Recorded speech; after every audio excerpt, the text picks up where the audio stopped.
ชื่อคุณอะไรครับสมบูรณ์ครับสมบูรณ์พิมพาธิดาปทุมรัฐ101เนี่ยครับก็ดู YouTube นี่แหละใจรักยี่ห้อนี้มากกว่าชอบเจ้ากระทิงนี่แหละเลือกชอบมากที่สุดก็โรงงานเกษตรพัฒนานะครับตัดสินใจนี่แหละเอาแบบนี้แหละ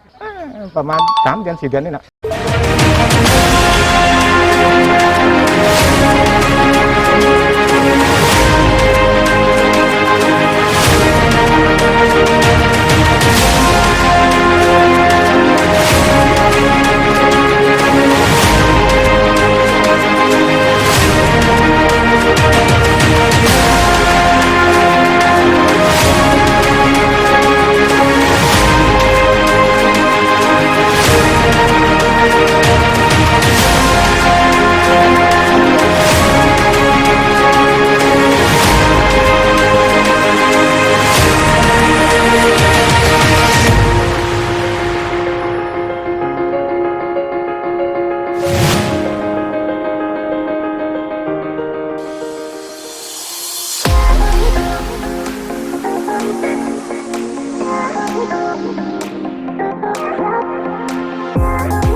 สวัสดีครับ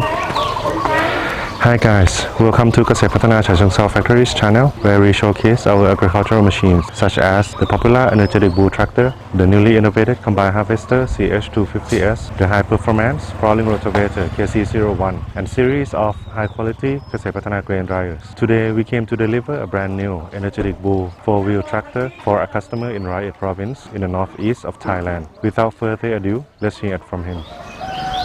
ครับสวัสดีครับก็วันนี้นะครับทางโรงงานเกษตรพัฒนาฉะเชิงเทราก็เดินทางมาส่งมอบรถไถนาขับเจ้ากระทิงคันใหม่ให้กับคุณโทษครับชื่อคุณอะไรครับสมบูรณ์ครับสมบูรณ์พิมพาธิดาอยู่ทางไหนครับปทุมรัฐ101เนี่ยครับคุณสมบูรณ์ดูตัวรถมาจากช่องทางไหนยังไงบ้างครับก็ดู YouTube นี่แหละเกี่ยวกับโทรศัพท์เนี่ยเขาก็กดดูหลายยี่ห้อแต่ใจรักยี่ห้อนี้มากกว่าที่ชอบมากๆก็ชอบเจ้ากระทิงนี่แหละเลือกชอบมากที่สุดก็โรงงานเกษตรพัฒนานะครับไหนชอบตัวนี้นะมากจะกลับมาจากต่างจังหวัดผมก็จะตัดสินใจนี่แหละเอาแบบนี้แหละเอาพอดีแบบทำแบบครอบครัวดูอยู่นานไหมครับ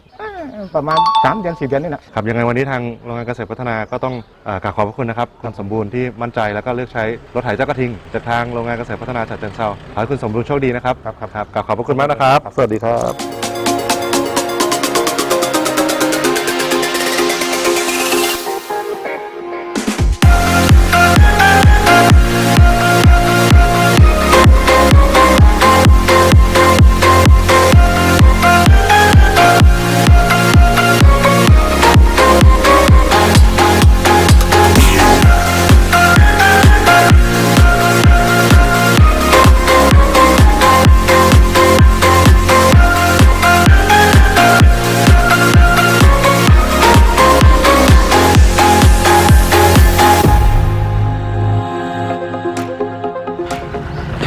We plan to add more English contents like this in the future. If you haven't done so already, please subscribe to our channel for more interesting contents like this. Thank you for watching and see you in the next video.